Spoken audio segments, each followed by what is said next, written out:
Bet pirms jūs sagatavojat savus jautājumus, Kristīna lūdza man padalīties ar tādiem dzīviem piemēriem, kā gaismas mandelis ir palīdzējuši dažādās situācijās. Un, nu, viens no piemēriem ir tas, ko es jau minēju arī tādā īsajā video, jo man bija zemes hemoglobīns asinīs, un tad es uzģenerēju gaismas mandelu ķīmiskajam mikroelementam dzels, jo, kā jūs zinat, arī grūtniecē un visiem normāliem cilvēkiem dzels ir tas, kurš paaugstina hemoglobīnu.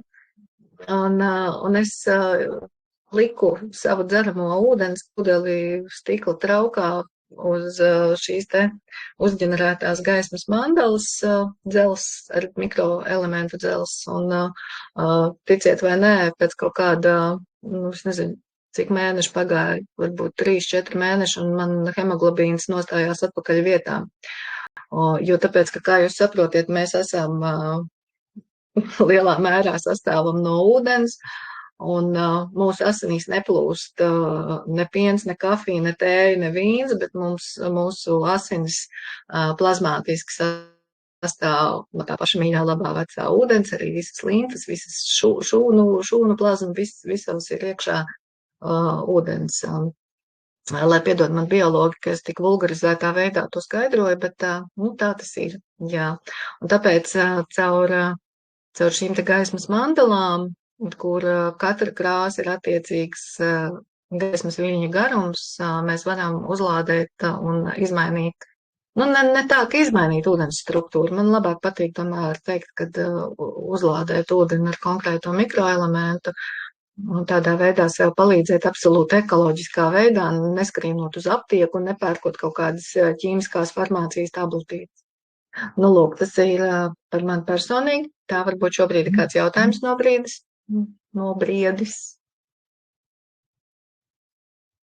Ja jautājumu nav, tad es turpinu. Es, protams, nezinu, cik labi mani dzird, jo tāpēc, ka Kristīna baidījās, kad internets savienojums varētu būt švaks un raustīsies. Ja gadījumā pēkšņi tā, ka jūs man nedzirdat un balss raustās, tad, nu, tad es nezinu, tad iesim atpakaļ pie Kristīnas video un lai viņu runā tālāk.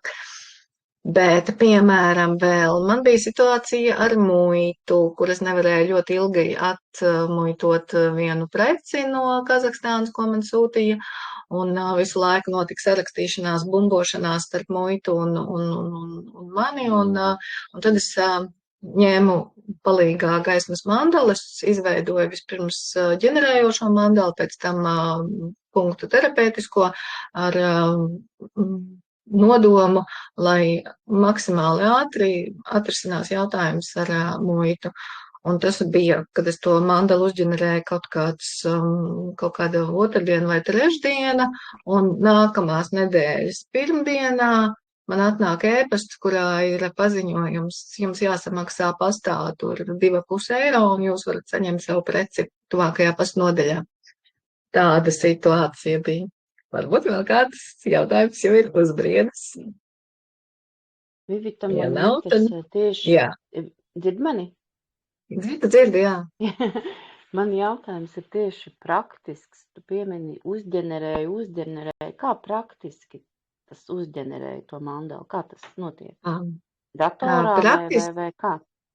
Nu, man ir tā privilēģija, ka tad, kad es pabeidzu apmācības un nokārtoju veiksmīgi eksāmenu kā mākslas terapeits šajā te gaismas mandelu jomā, mums visiem absolventiem tika piešķirta datorprogramma, bet mācoties, mēs to darījām ar roku, rēķinājām ar galvu, rakstījām iekšā rūtiņās cipariņu aiz cipariņa, un to es arī mācu savā bāzes kursā meitenēm, kas ir gatavas apgūt šo te, manuprāt, universālo, unikālo metodi, un rēķināšana notiek pēc Fibonacci skaitļu rindas principa, pēc zelta griezuma principa. Par to es arī tādā video mazliet, man liekas, stāstīju, ka 2 iepriekšējie cipari veido nākošo ciparu, atkal 2 iepriekšējo veido nākošo, un tādā veidā mēs aizpildam visu to mandeles laukumu pēc zelta griezuma principa, un katram ciparam ir attiecīga krāsa, un attiecīgi krāsa, tātad ir attiecīgi gaismas vilnas. Nu, lūk, un katram burtam, kā mēs zinām arī no numeroloģijas, katram burtam arī ir attiecīgi cipars. Un tad, ja, piemēram, man vajag mandalu krievu valodā, tad es ņemu krievu alfabētu, ja man vajag angļu valodā, es ņemu angļu alfabētu, ja man vajag latviešu valodā, es ņemu latviešu alfabētu, un katram ciparam ir, katram burtam ir savs cipars, un atkal pārvēršu tātad burtus ciparus novedu līdz kaut kādam noteiktam punktu skaitam, nu, ciparu skaitam, skaitlim, un tad viņu lieku iekšā mandalā un tālāk sāku rēķināt. Lūk, bet to es mācu savā bāzes kursā, ja būs interesi un savāksies grupa, tad es novadīšu 12. plūsmu, man ir bijušas 11 līdz šim. Lūk, tā. Paldies par jautājumu. Jā. Tā, ko es vēl varētu pastāstīt no privātām tādām pieredzēm? Piemēram, manai draudzenei, viņa kopā ar mazmeitiņu, es ceru, ka tagad nepārtrūks internets, jo saimniecei piezvanīja mājas telefons un viņa pacēla klausulu. Bet labi, cerams, ka nepārtrūks. Ja trūks, tad ziņojiet. Nu, piemēram, manai draudzenei bija atbraukusi mazmeitiņa ciemos. Viņas paņēma vienkārši laika pavadīšanas nolūkā kopā sāka zīmēt gaismas mandelas, tās terapeitiskās punktu gaismas mandelas. Jo, ja jūs skatījāties video, tad mandelas iedalās ģenerējošās un terapeitiskās. Bet terapeitiskās tiek izvilktas no ģenerējošām. Viss ir savstarpēji saistīts. Nu, lūk. Un viņas ar mazmeitiņu zīmē tās terapeitiskās punktu mandelas, un tā man draudzene Klāra ievēro, ka kaut kā, nu, tik drūmas tās mandelas, tur visādas tādas tumši zils, violets, melns, nu, visas tās krāsas tādas ļoti depresīvas ir.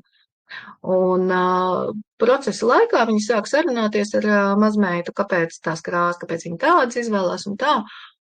Un noskaidrojas, ka izrādās skolā tam bērnam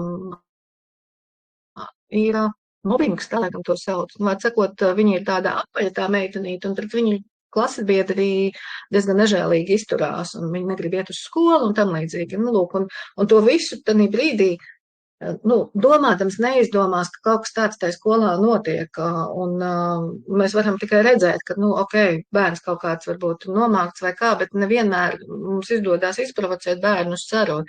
Tad šādā te veidā, piemēram, ar šīm te terapeitisko punktu mandalām ir iespēja izcelt ārā to kreka zjabru, to skeletu no skapja un to risināt. Lūk, tā kā tāds piemērs arī. Vēl kāds jautājums?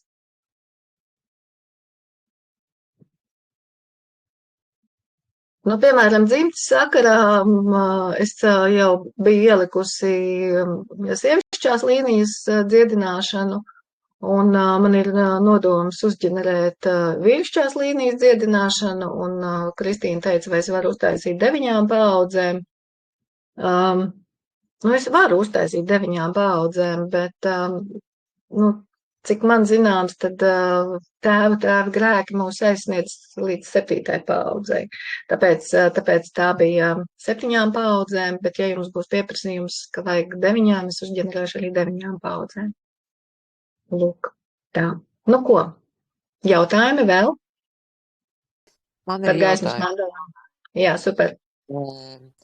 Par gaismas mandalām runājot, tu runāji par grēkiem 7. paudzē, kas mūs aizskar. Vai gaismas mandalas, darot to, zīmējot to, vai es varu izpirkt savus grēkus 7. paudzē, vai mani bērni? Es nezinu, kā to tev pateikt, prātīgi un pareizi, ja? Saprati mani domu? Es ceru, ka es uztvēru, tu domā tā kā dzēst viņus. Izpirkt mēs viņus nevaram droši vien, bet viņus tā kā neutralizēt un dzēst tādā nozīmē droši vien, vai ne? Tieši tā, jo es maksāju savus, ne tikai savus grēkus, bet arī grēkus no manas bijušās, kā ne bijušās paudzes, kā pareizi pateikt, manu vecāku grēkus. Tieši tā. Jā. Jā. Saprotiet, es pajautāšu pretjautājumu. Jā.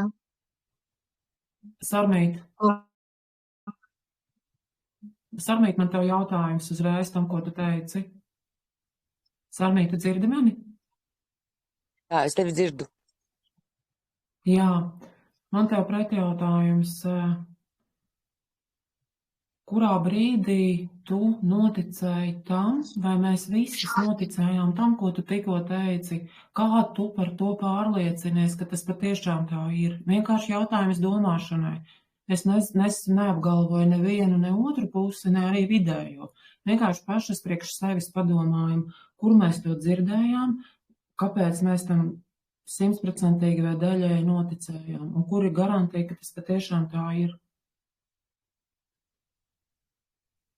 Ja gribās var atbildēt, ja gribās var neatbildēt, var visādi, ja, bet es vienkārši mācos pati un saviem cilvēkiem cenšos domu, kas liek justies varbūt dažkārt vieglāk.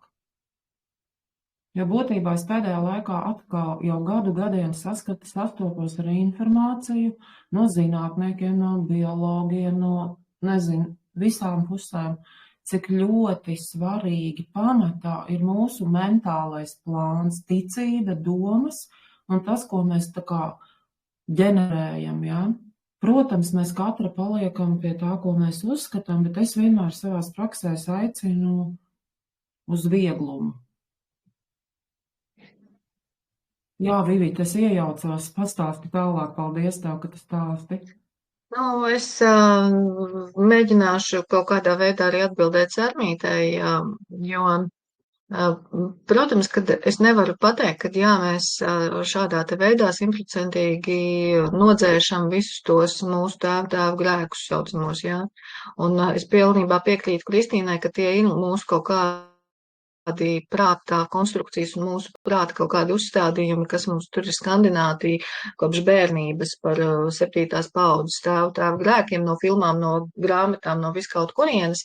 Bet tas, ko es varu teikt attiecībā par gaismas mandalām, ka tanī brīdī, kad tu zīmē, pieņemsim to pirmo, un pirmā vienmēr ir es parasti iesaku izprintēt vairākus eksemplārus, jo tāpēc, ka pirmais zīmējums vienmēr būs diagnosticējošais, un tanī brīdī, kad tu zīmē, tu vari paralēli tvert tās domas, atziņas, sajūtas, visu, kas tev nāk augšā, zīmējot šo te, jo tiek iedarbināti, tādi zemapziņas, dziļapziņas, dvēseles slēptākie slāņi, kas vienkārši nāk laukā uz papīra, un tad arī es parasti no savas puses palīdzu tad arī nolasīt to informāciju, ko mēs tur varam redzēt, bet svarīgs ir šis te pats diagnosticēšanas process, jo tāpēc, ka,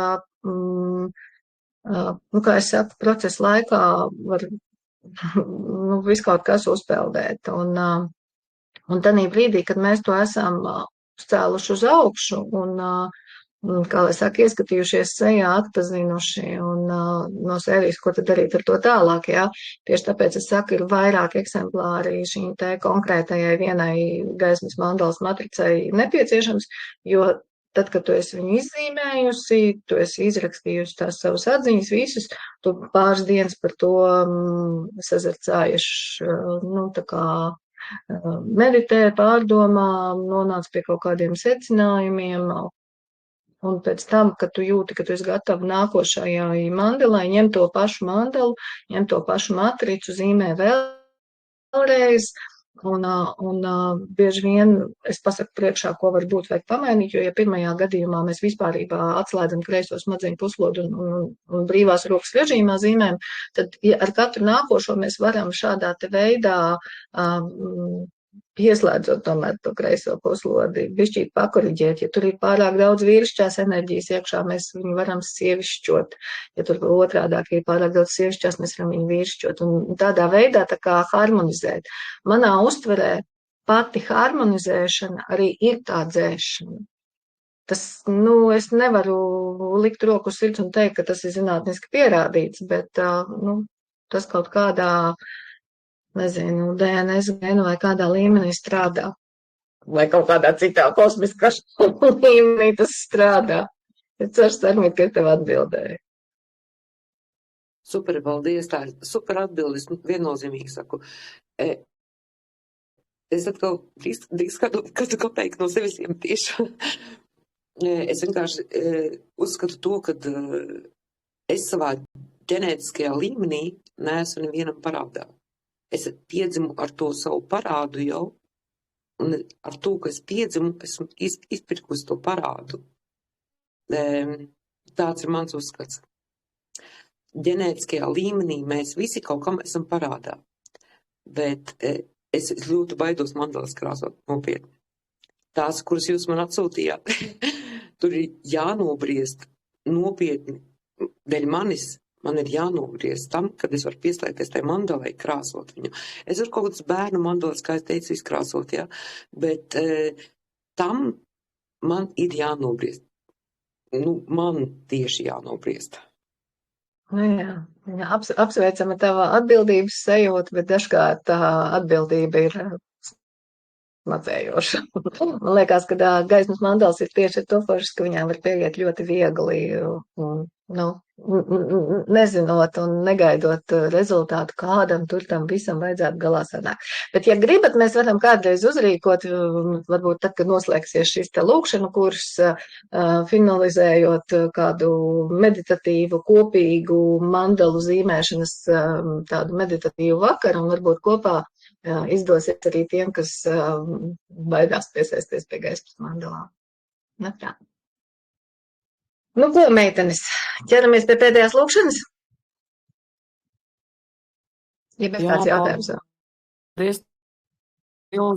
Tev milzīgs iegāja no telefona, jo šeit mazāk raustā.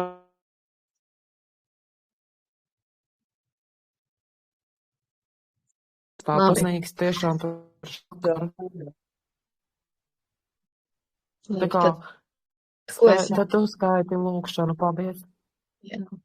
Jā.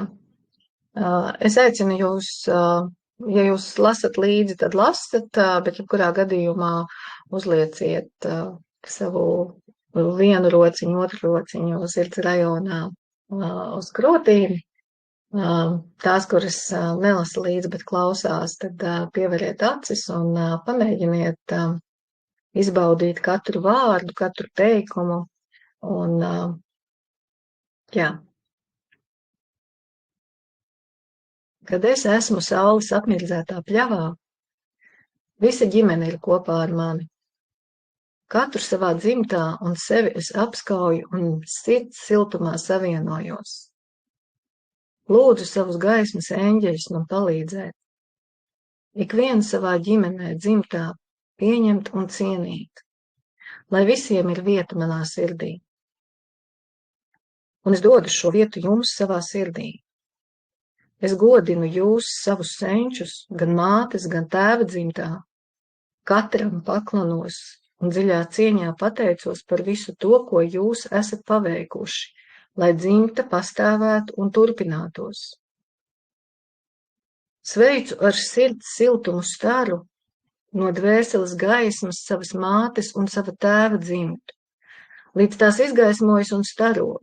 Savu māti un savu tēvu es godinu, kā savus radītājus, un pateicos jums par to, kas es esmu, kā es esmu. Pateicos, ka šī saule ir mana saule, ka šī zeme ir mana zeme. Viss, kas starp mums ir noticis, ir pats labākais man, jo esmu jūs izvēlējusies kā savus vecākus, savu dzimtu, kā savus priekštečus un dievišķo gēnu pārnēsātājus. Tātad kā savas dzīves skolotājus. Viss pats svētākais, kas ir jūsos, ir arī manī un būs manos bērnos, mazbērnos. Tas turpināsies bezgalīgi. Tāpēc paklanos jums un dziļā cieņā pateicos. Piedodiet, ja esmu jūs kādreiz sāpinājusi. Es piedodu jums sevī to, ko vēl neesmu piedevusi. Mēs piedodam viens otram.